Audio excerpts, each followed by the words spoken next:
What is up, YouTube? This is DFishFan back with another video. In this one, I wanted to do some cards not to forget.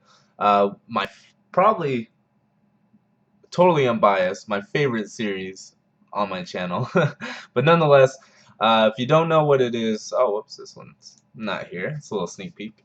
Uh, um, if you don't know what it is, it's a segment that I like to do on my channel where I talk about cards that you shouldn't forget about because they could potentially be a lot better than they currently are today. So, without further ado, let's go ahead and get on with it. So, Laval Lancelord. What it is, it's a fire level 6 warrior type monster, 2100 attack, 200 defense. You can normal summon this card without tributing it. If you do during the end phase, send it to the graveyard. When this card on the field is destroyed and sent to the graveyard, you can target one of your banished fire monsters and add that target to your hand.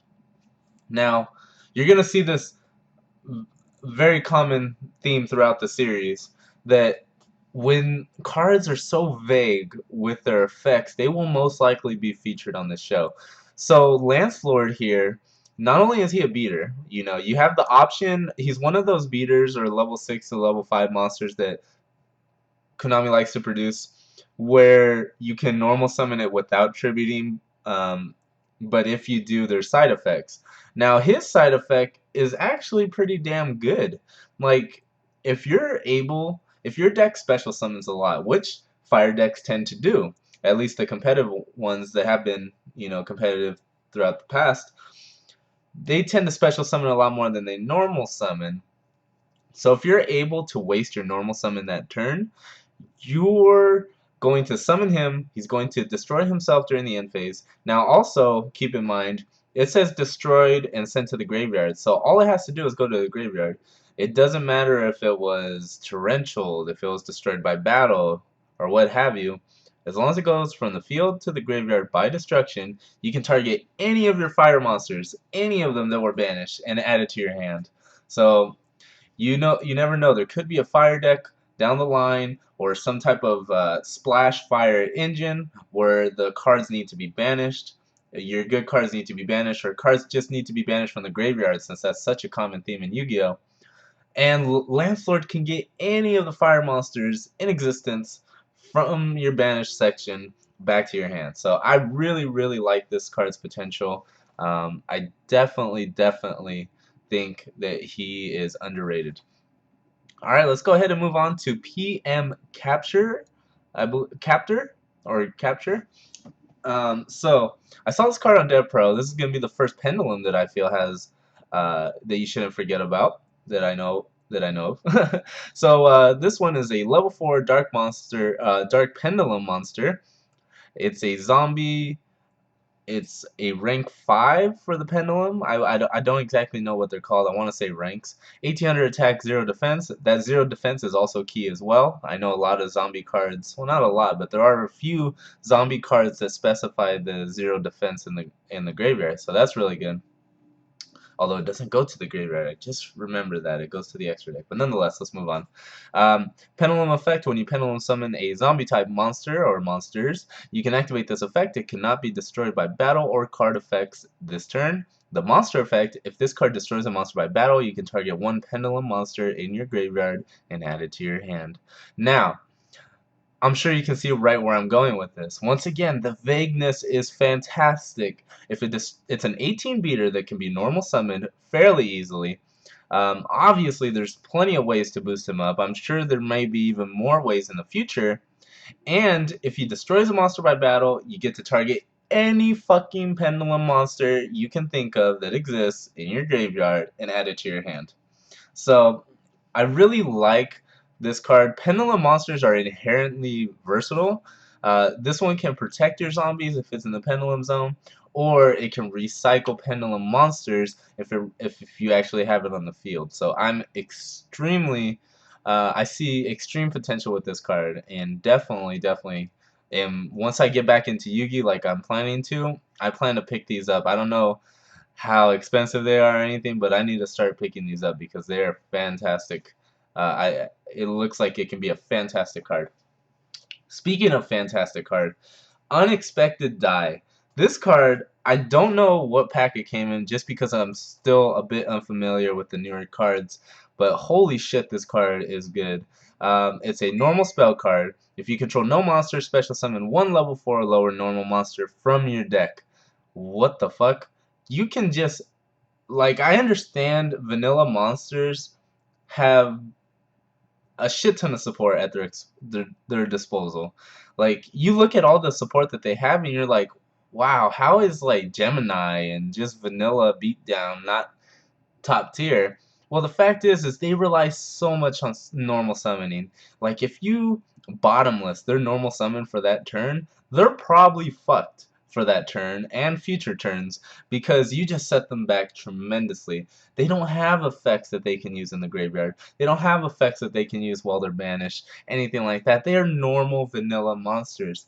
So, a card like this, a normal spell that is a 1-for-1 for any normal monster in your deck that's level 4 or lower. It even says or lower. If you have a normal monster, if you have a card that needs a specific requirement uh, in terms of like an attribute or a type or a name, anything like that, where a normal monster is a possibility that's level 4 or lower, you can just play it from your deck and meet that condition, meet that requirement, and have it be a 2-card combo. So I really see a lot of potential for this card. This one and the zombie one I just talked about are probably the ones that I see being extremely valuable in the future. I can definitely see this card making plays. Obviously, the standard, just when you look at it, the first thing that comes to mind is Exceed plays. You know, you can just, if you're running like a rabbit type deck, you can just get a free dinosaur out there and try to go into the Logia, Dolka, or something like that. So I really like this card, and I do expect it to see it in some deck lists in the future. All right, Constellar Belt. So moving away from the newer cards for a bit, Constellar Belt is a card that I've had on my list of cards not to forget for a while now.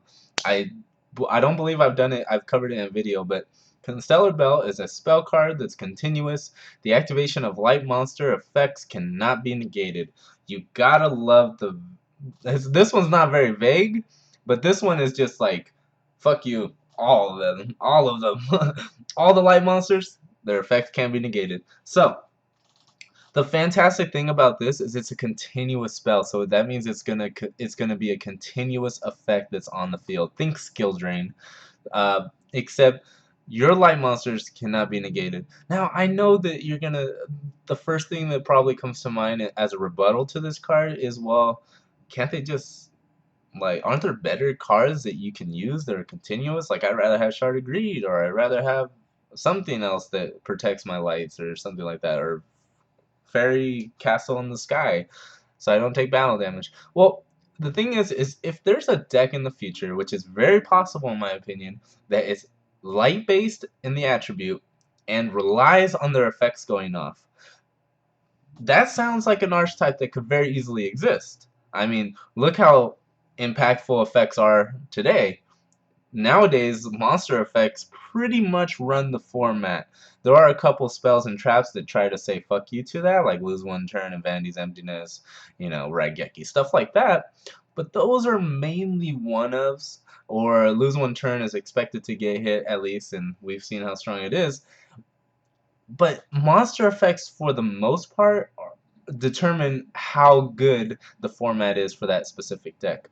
Now, if there's a light deck in the future that has extremely good effects, I can easily see this card being splashed in, especially if they have something to search out a continuous spell like this, or especially if it's Constellars. You never know.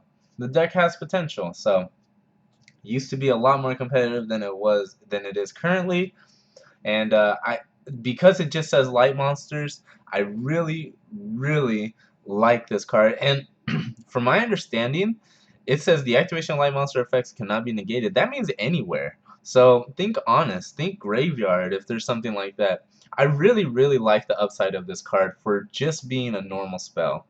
Alright, on to the last card for today's segment. We have Fusion Reserve. It's a normal trap card. You reveal one fusion monster from your extra deck, add one of the fusion materials listed on that card to your deck, from your deck to your hand. Then you can add polymerization from your graveyard to your hand. Now, although the second effect of adding poly from your graveyard to your hand is okay, you know, I understand that. The main reason why this card is on this list today or in this video is because of the first effect. Now, if you have a deck that relies on a certain card that you can use in a fusion, you don't even necessarily have to be a fusion-based deck. If the card that you want to build a deck around is listed as a material, you can just add it to your hand.